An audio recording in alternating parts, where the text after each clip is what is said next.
আমি এ শহরের আকাশ দেখলাম, জমিন দেখলাম, শত শত নামাজি দেখলাম যারা ফাতিহা জানে না, কত শত ইমাম দেখলাম যারা নিজেই হাদিস মানে না।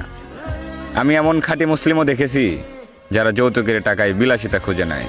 আমি তোমার এমন ভক্তও দেখেছি যারা নিজের অসুস্থ বাবাকে বাসায় রেখে পীরের পায়ে তেল দেয়। এ শহরের কত কিছুর সাক্ষী আমি কি মাফ পাবো?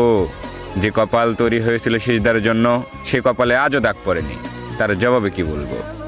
এমনও ফজর যায়, জহর আসে, আসর পেরিয়ে মাগরিব ভাসে, আমি আজ বলতেই পারবো না এশা কাকে বলে। যে দেহ একদিন নিজের বিরুদ্ধে সাক্ষ্য দেবে, সেই দেহ আজ অন্য কেউ নিয়ন্ত্রণ করে।